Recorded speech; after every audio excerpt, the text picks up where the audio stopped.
b'ikiganiro ubuzima buzima muherereye impande enye z'isi, by'umwihariko reka dusuhuze n'abaherereye mu gihugu cyacu cy'u Rwanda, reka dusuhuze abumva ururimi rw'ikinyarwanda baherereye impande zitandukanye z'isi. Kuri uyu munsi mu kiganiro ubuzima buzima turi ku bitaro bya MBC. Mu kiganiro cyacu cy'uyu munsi tukaba turi kumwe na muganga w'inzobere mu ndwara z'amatwi, mu mazuru ndetse no mu muhogo. Muganga tukaba twamuha ikaze mu kiganiro cyacu akabasuhuza ndetse akabibwira mbere yo gutangira ikiganiro nyirizina. Murakoze cyane. Twagira ngo tubanze dusuhuze abadukurikiye. Nge nitwa Dr. Tuyishimire Gratien, nkaba nk'uko wabivuze ndi umuganga w'inzobere mu ndwara zifata amazuru, mu muhogo, mu matwi ndetse n'ijosi. Murakoze cyane muganga kwibwira abakunzi b'ikiganiro ubuzima buzima, ku murava n'ubwitange mugira mu guharanira icyatuma abatuye isi muri rusange bagira ubuzima buzima. Kuri uyu munsi niyo mpamvu twabegereye kugira ngo mudufashe gusobanurira abakunzi b'ikiganiro ubuzima buzima ku ndwara y'umuhaha. Abantu benshi bajya bibazaho ibibazo byinshi bitandukanye kugira ngo tubamare urujijo kuri uyu munsi, kugira ngo iyo usobanukiwe ku kintu niho umenya n'uburyo icyo kintu uburyo giteye ndetse n'uburyo wakirinda. Umuntu ashobora kwibaza ati mbese indwara y'umuhaha ni indwara ki? Indwara y'umuhaha ni indwara ubundi ifata amatwi, ikaba ishobora gufata abantu bose, ariko cyane cyane ikunda kwibasira abana. Iyo bafashe bashobora kuyikurana bakazarinda baba bakuru iyo batabonye ubuvuzi buhagije. Iyo ndwara ubundi ni indwara irangwa no kugira amashyira ava mu matwi, ushobora kuba ugutwi kumwe cyangwa yombi, by'igihe kirekire bigenda bigaruka. Nanone ikaba uretse ayo mashyira ava mu gutwi, umurwayi nanone aba afite ikibazo cyo kutumva neza, kuko wenda twe nk'abaganga iyo turebye mu gutwi hariho ibindi tubona biba byarangirije ugutwi, bituma kumva kwe kugabanuka, akagira n'amashyira asohoka mu matwi ye yaba kumwe cyangwa se amatwi yombi. Kandi noneho bikaba ari ibintu by'igihe kirekire, twavuga bimara imyaka myinshi cyangwa se amezi menshi. Murakoze cyane muganga kubwira abakunzi b'ikiganiro ubuzima buzima icyo umuhaha ari cyo. Tumaze kwisobanukirwa, ariko bashobora kwibaza ati mbese yabiterwa n'iki muri rusange indwara y'umuhaha?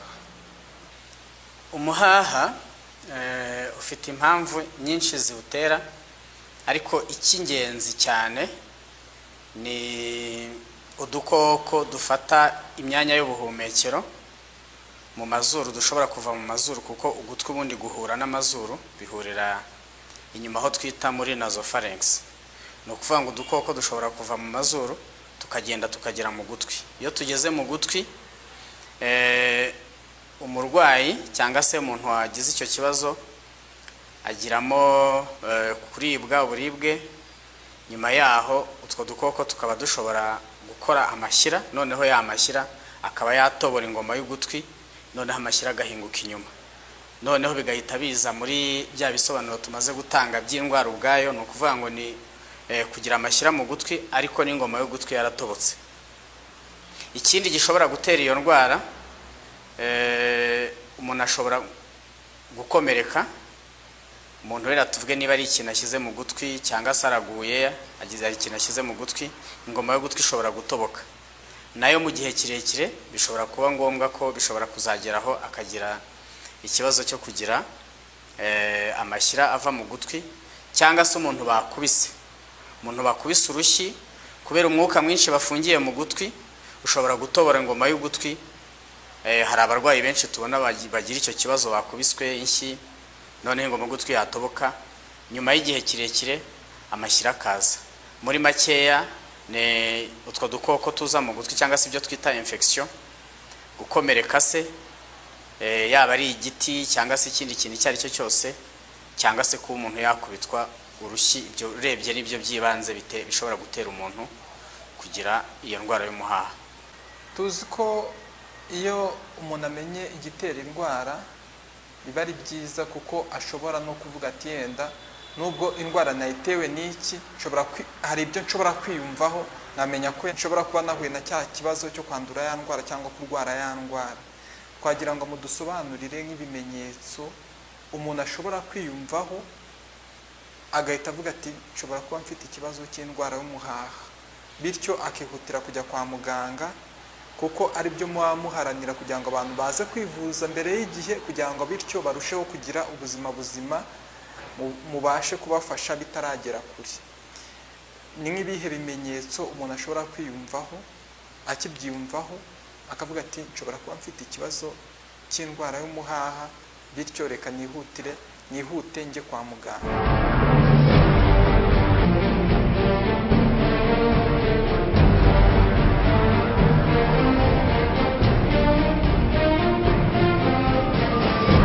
Indwara y'umuhaha nk'uko nabivuze, pourcentage nini nka 90% cyangwa se kurenza biterwa na infection. Ni ukuvuga ugira infection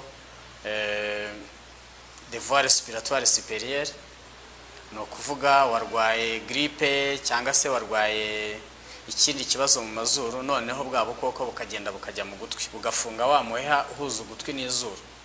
Umuntu rero ugeze icyo kibazo, ikintu cya mbere agira ni ukubabara mu gutwi. Kubabara mu gutwi, ikindi agira ni umuriro, cyane cyane ku bana agira umuriro akababara mu gutwi. Niba ari umwana akararira ijoro ryose ashima ugutwi yari ushoboye kuvuga, cyangwa se akahakora iyo ari umwana utaramenya kuvuga, naho iyo ari umuntu mukuru biba bisobanutse, yumva ugutwi kumubabaza. Ikindi akagira n'umuriro. Nubwo hariho wenda mu bantu bakuru hariho bamwe batagira umuriro, ariko urebye ibimenyetso by'ibanze ni ibyo ngibyo. Ibyo rero umuhaha ubutaraza, kuko nk'uko nabivuze, kugira ngo umuhaha uze bisaba ko yamashyira ari mu gice cyo hagati cy'ugutwi agatobora ingoma y'ugutwi agahinguka muri uku gutwi ko hanze. Ni ukuvuga ngo iyo umuntu abonye ibyo bimenyetso bibiri tuvuze hejuru, umuriro, kubabara, iyo ari umuntu mukuru no kumva biragabanuka, ariko amashyira abataraza, abasabwa kwihutira kujya kwa muganga. Iyo ageze kwa muganga, muganga niwe umurebera mu gutwi. Hari ibyo umuganga umuvura ashobora kubona, birimo kubona nk'ingoma y'ugutwi yatukuye cyane cyangwa se yabyimbye, biravuga ngo hirya yayo hariho ikintu gihari. Icyo kintu gihari akenshi aba ari amashyira ataratobora. Ariko ni ukuvuga ngo iyo avuwe kuri iyo stade agahabwa antibiyotike, agahabwa n'imiti igabanya inflammation, icyo gihe yamashyira, imiti ishobora kuvanamo bwa bukoko, yamashyira akaba yakama ugutwi kudatobotse ngo bihinduke indwara y'umuhaha. Naho ku ndwara y'umuhaha iyo yamaze kuza, ni ukuvuga ingoma y'ugutwi yatobotse, turi kubona amashyira ahinguka inyuma, kandi noneho bimaze iminsi myinshi, ni ukuvuga guhera ku byumweru 2 kuzamura. Icyo gihe ibimenyetso abona ni amashyira ava mu gutwi, kumva bikagabanuka, rimwe na rimwe iyo bigitangira nanone akomeza kubabara, ariko akenshi ntabwo ababara igihe kirekire. Ikindi wenda gishobora kuba, iyo bimaze igihe kirekire ashobora kugira ibindi bimenyetso byiyongeraho. Iyo hajemo ibyo twita complication, ashobora kumva afite isereri cyangwa se afite ibintu biduhira mu gutwi bivuga nk'injereri. Ibyo ngibyo muri rusange n'ibyo bimenyetso abarwayi bagira. Iyo rero ubyiyumvisheho, uretse ko n'ibindi bimenyetso byose wumvishe mu mubiri bitagenda neza, tukubwira kujya kwa muganga kugira ngo bakurebere ikibazo cyaba gihari, noneho babe baguha imiti. Twirinde za complication cyangwa se n'ibindi bibazo bishobora kuza kubera ko indwara yimaranye igihe kirekire. Murakoze cyane dogiteri gusobanurira abakunzi b'ikiganiro ubuzima buzima ibimenyetso ashobora kwiyumvaho, agahita avuga ati mfite ikibazo cy'indwara y'umuhaha. Ariko hari indwara nyinshi abantu barwara zikaba twibanire, bakajya bahabwa imiti yo kugabanya ubukana bw'iyo ndwara, ariko indwara idakira burundu. Mbese indwara y'umuhaha yo yaba ikira?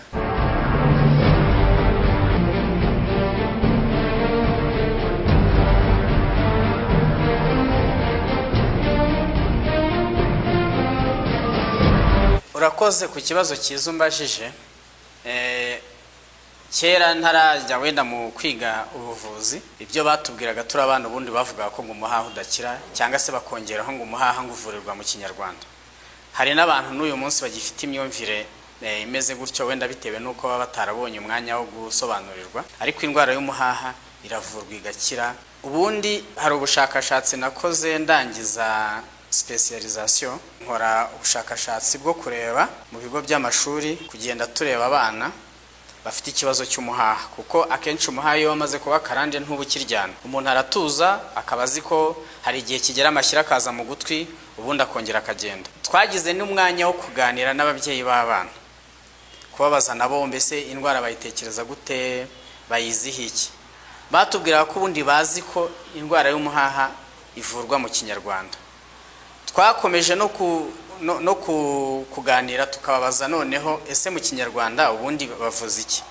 Batubwiraga ibintu byinshi bitandukanye, ariko twasanze muri rusange abantu benshi hari imiti bavuguta bagatonyangirizamo, abandi batubwiraga ko bashyiramo umurizo w'uruvu, bamwe bakavuga ko ngo bakamiramo amata y'inka cyangwa se amashereka.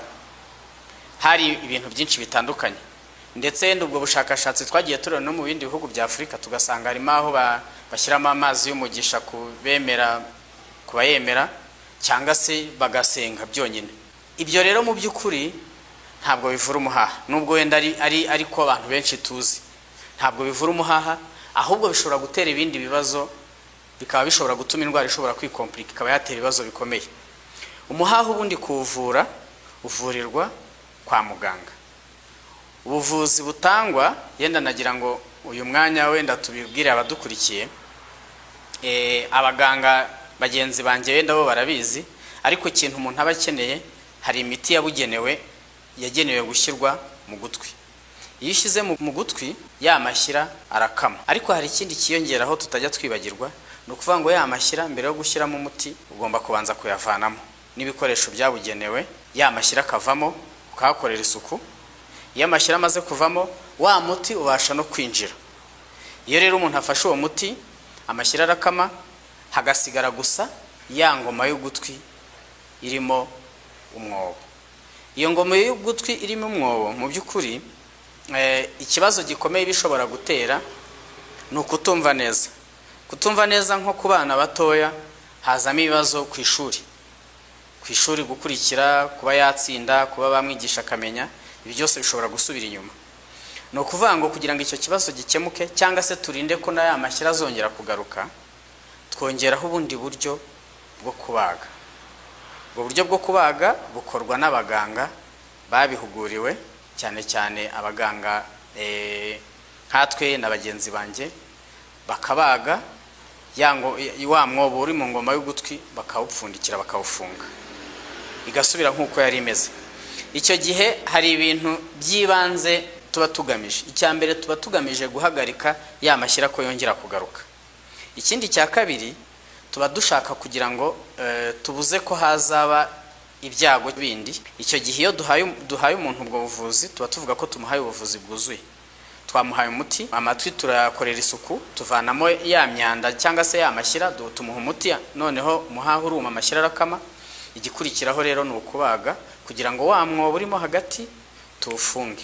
Kuwufunga bigabanya ayo mashyira nk'uko nabivuze mu kanya, bikabuza ko ibyo bibazo bya komplikasiyo bishobora kuza, ariko nanone bikongeraho ko no kumva hari ukuntu bizamuka kurushaho. Muri makeya ubuvuzi dutanga ni ubwo ngubwo. Murakoze cyane dogiteri ku murava n'ubwitange mugira, ndetse no gufasha ababagana. N'ubu ngubu mukaba muri kubafasha, kuko kwirinda biruta kwivuza. Umuntu ashobora kuvuga ati mbese mu gihe nivurije igihe, nyumvishijeho ibimenyetso ndangije, nk'uko mwatubwiye ko hari abantu bashyiragamo ibyatsi bifurana ibiki n'ibiki byose n'amata n'iki, noneho nkomeje mbigenza gutyo cyangwa ndategereje bizikiza, si imise njya kwa muganga ugategereza ko bizikiza bikanga kwikiza. Ni nk'izihe ngaruka abo bantu bashobora guhura nazo? Ingaruka zirahari nyinshi, ariko wenda twavuga muri makeya tukavuga izibanze. Hari abantu benshi batazi ko umuhaha ushobora kwica umuntu. Iyo agize izo komplikasiyo twavuze, ashobora kugira ibibyimba yamashyira yari mu gutwi, akagenda akajya mu bwonko, akagira ibibyimba byo mu bwonko, ashobora kugira ibyo twita abcès cerebral, cyangwa se akagira ibyo twita mugiga cyangwa se meningite yatewe n'umuhaha. Ni ukuvuga ngo yamashyira ava hariya akagenda akagera mu bwonko. Iyo ibyo bibaye umurwayi aba ari mu byago bikomeye bishobora no kumuhitana. Ikindi cya kabiri, abarwayi bafite ikibazo cy'umuhaha, kumva bishobora kumanuka cyane, bikamanuka yari amatwi yombi, ugasanga no kugira ngo wenda abashe kuba yakorana n'abandi byaramanutse cyane. Ikindi cya kabiri, hariho ibyago byo kugira byo twita pararizi fasciale. Pararizi fasciale ni cya gihe ubona umuntu yahengamye uruhande, ugasanga umunwa wahengamye yagiye uruhande rumwe, ugasanga ijisho ntirifunga. Ibyo bishobora kuba imwe muri complication zatewe n'umuhaha. Ikindi cya kabiri, cya gatatu ni ibyo twita iri gufa ry'inyuma y'ugutwi gishobora naryo kurwara. Ya mashyira yari mu gutwi akagenda akaryinjiramo akarisenya, akaba ashobora guhinguka n'aha ngaha inyuma. Noneho ya mashyira twavuze yavuye mu gutwi yagiye haba inyuma y'ugutwi cyangwa se hano hasi ku ijosi, hose hashobora kuza ibibyimba. Icyo gihe ayo mashyira aba ashobora no kugenda akajya mu maraso, akagira ibyo twita septicemie, nabyo bikaba ari ibintu bishobora guhitana umurwayi. Ibyo byose rero ni muri complication umurwayi ashobora kugira. We nasubiye kuri iriya pararizi fasciale, uretse icyo kibazo cyo guhengama, rya jisho ridafunga nyuma y'igihe kirekire bishobora kuzagira ibibazo byo kubona, kuko ijisho iyo ridafunga rirumagara. Iyo ryumagaye naryo ubushobozi bwo kubona bushobora kugabanuka, ukaba wari ufite ikibazo cy'ugutwi ukazagiramo n'ikibazo cy'ubuhumyi kuri urwo ruhande rurwaye. Niyo mpamvu abantu tubabwira ko ni indwara mbi, ni indwara abantu baba bagomba kumenya, kandi bakamenya ko iyo umuntu yivuje ibyo bibazo bitaraba, kuko hari abarwayi twakira bamaze kugira ibyo bibazo, harimo nabo iyo ndwara ihitana. Ni byiza ko abantu babimenya kugira ngo niba afite ikibazo ajye kwa muganga bamuhe ubuvuzi, kuko burahari kandi buraboneka, noneho kugira ngo yirinde ko ibyo bibazo tuvuze byamubaho. Murakoze. Burya akenshi iyo hamenyekanye igitera indwara, nk'uko mwabikomojeho ruguru mukatubwira igitera indwara y'umuhaha, ashobora kumenyekana n'uburyo umuntu ashobora kwirinda cya kindi gitera ya ndwara. Twagira ngo mubwire nk'abakunzi b'ikiganiro ubuzima buzima uburyo bashobora kwirinda indwara y'umuhaha.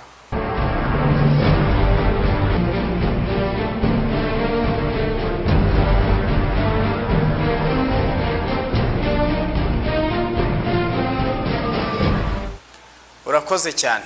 Umuhaha ushobora kwirindwa. Kwirinda umuhaha mu by'ukuri ni ibintu bisaba ubumenyi, ariko si ubumenyi buhambaye, ni ubumenyi umuntu wese ashobora kumenya. Icyangombwa nuko amenya ngo mbese bituruka hehe, biterwa n'iki.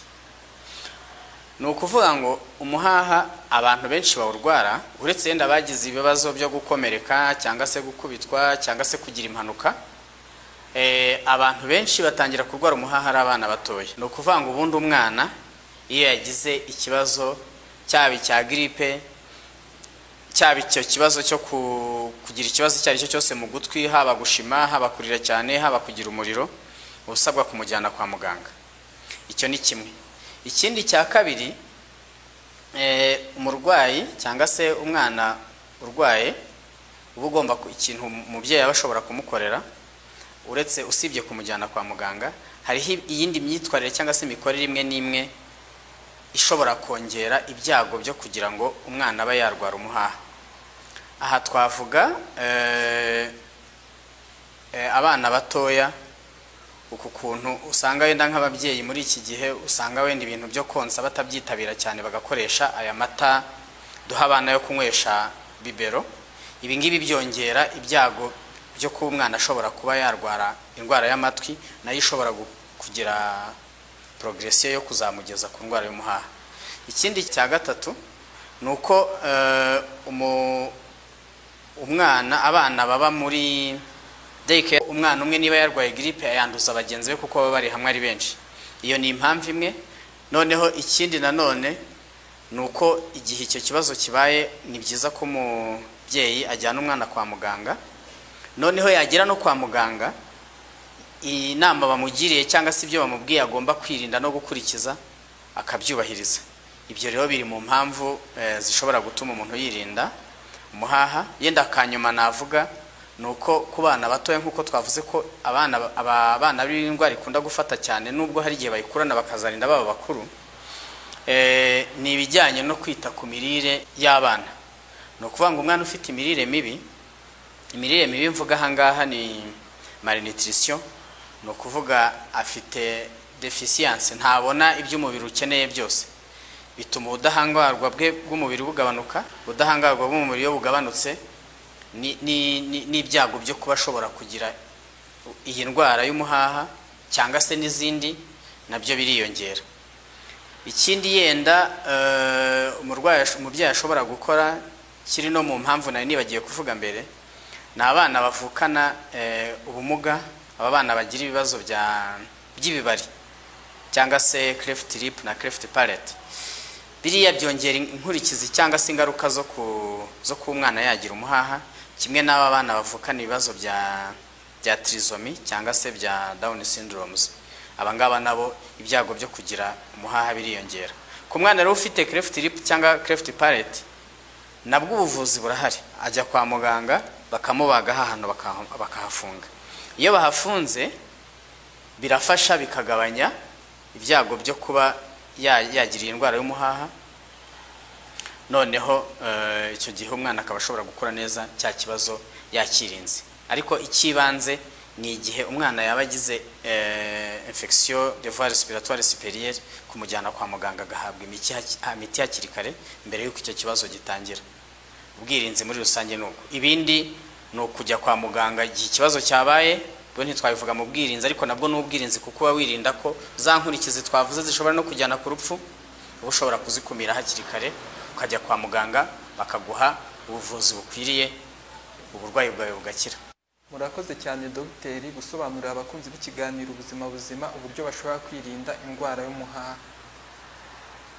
Tugana ku musozo w'ikiganiro cyacu ndetse cy'abatuye isi muri rusange, ntago twabarekura mutagize inama mugira abakunzi b'ikiganiro ubuzima buzima. Inama wenda twagira abantu, iya mbere tuba tuyigira societe muri rusange, abanyarwanda, tubabwira ko bose bagomba kumenya ko indwara y'umuhaha ishobora kuvurwa igakira. Iyo ni inama ya mbere.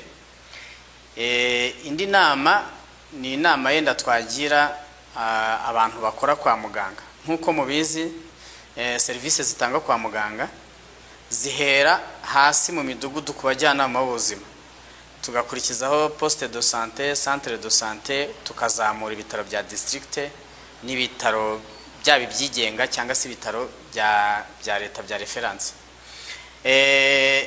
Icyo twenda twabwira abakora mu nzego z'ubuzima bo ku rwego rwo hasi, turavuga abajyanama b'ubuzima n'abandi, nabo bagomba guhindura imyumvire bakamenya ko indwara y'umuhaha ishobora kuvurwa. Indwara y'umuhaha ishobora kuvurwa, ni ukuvuga ngo niba umurwayi amuganye, ni byiza ko abashobora kumufasha kugera aho ashobora guhura n'inzobere. Turacyari bakeya cyane, ariko turagenda twiyongera. Hari ibitaro byinshi bitari i Kigali bifite abaganga b'inzobere muri uyu mwuga dukora wo kuvura izi ndwara zifata amatwi ndetse no mu mazuru no mu muhogo no ku ijosi. Icyo gihe yamugezeho niwe ushobora kureba urwego urwayi bugezeho, noneho akaba ashobora kumuha umuti ukwiriye cyangwa se kumugira inama y'imyitwarire. Ikindi twavuga ni inama twagira abantu bamaze kurwara. Inama twabagira ya mbere ni ukwivuza. Inama yindi ya kabiri twabagira ni uburyo bwo kwitwararika kugira ngo igihe wenda atarahabwa bwa buvuzi bujyanye no kubagwa kugira ngo cya kibazo gikemuke burundu, hariho ibintu nawe agomba kwirinda. Ikintu cy'ibanze tubwira abantu kwirinda ni ukwirinda gushyira amazi mu gutwi. Ni ukuvuga ngo umuntu ufite umuhaha wundi ntabwo yemerewe kujya muri pisine, kuko iyo amazi agiye mu gutwi, buriya ari amazi yo muri pisine, hari ni amazi yo gukoresha ku ruhu, ariko ntabwo yaragenewe kujya mu gutwi imbere, kuko ugutwi kwe ntabwo ari ugutwi gusanzwe, ni ugutwi gufite ingoma yo gutwi irimo umwobo. Icyo gihe amazi yagezemo imbere aba ashobora gutuma bwa burwayi bwongera kugaruka, noneho za complications zikaba zabo.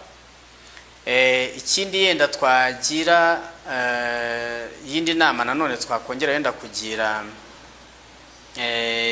yenda inzego z'ubuzima cyangwa se amavuriro no gushaka ibikoresho bikenewe kugira ngo nabura ubuvuzi bwo kubaga bugera ahantu henshi bwere kuba Kigali gusa, kuko ubu kugeza uyu munsi yenda uretse ku bitaro bya kaminuza by'i Butare, CHK, Ikanombe, Faisal no mu ma prive makeya, ahandi ntabwo uburyo bwo kubaga burahagera. N'ahari abaganga kuko usanga hari icyo kibazo cy'ibikoresho, usanga ubwo buvuzi budahari. Abantu rero bafite amavuriro ni indwara ihari, twabagira inama yuko uko abaganga biyongera n'ibikoresho byakwiyongera kugira ngo abanyarwanda tuvura cyangwa se n'abandi batugana bavuye mu bihugu duturanye n'ahandi tujye tubasha kubaha serivisi zikwiriye kugira ngo iki kibazo cy'umuhaha tugice mu gihugu cyacu. Tugana ku musozo w'ikiganiro twagiranye, mbere yo kubarekura mujye guha serivisi ababagana nk'uko ku murava n'ubwitange mugira ari ukugira ngo mubahe serivisi nziza ndetse bityo mubafashe, bityo barusheho kugira ubuzima buzima, twagira ngo mugire icyo mubwira abakunzi b'ikiganiro ubuzima buzima ubundi dusoze.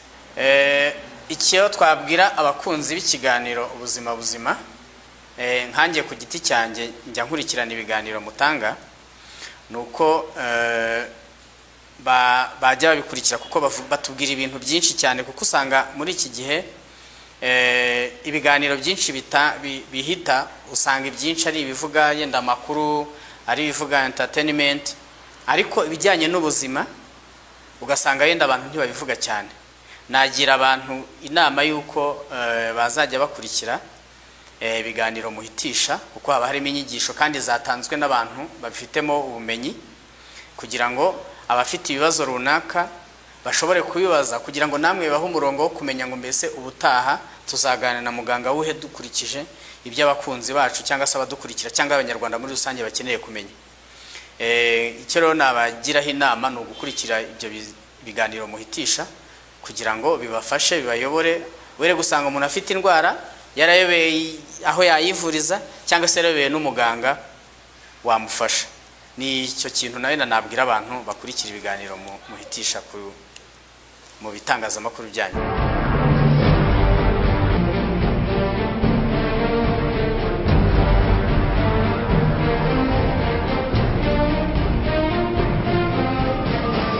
Tugana ku musozo w'ikiganiro nyirizina, sitwabura gushimira Dr. Tuyishimire Gratien, akaba ari muganga w'inzobere mu ndwara zo mu mazuru, mu matwi ndetse no mu muhogo, ku murava n'ubwitange agira mu guharanira icyatuma abanyarwanda ndetse n'abatuye isi bagira ubuzima buzima.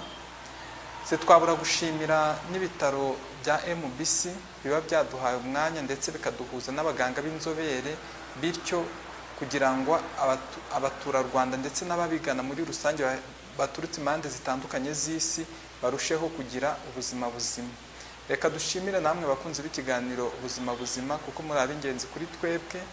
Mukomeze mukurikize inama mugirwa n'abaganga b'inzobere mu ndwara zitandukanye. Icyo tubibutsa, mukomeze mukore subscribe, share na like, ndetse n'abatarabimenya babashe kubimenya. Reka dushimire n'abakunda gusenga Joseph Patrick ari uri ku buhanga bw'amajwi n'amashusho. Nge mwari muri kumwe n'Imana ishimwe René Sadiki. Mukomeze mugire ubuzima buzima.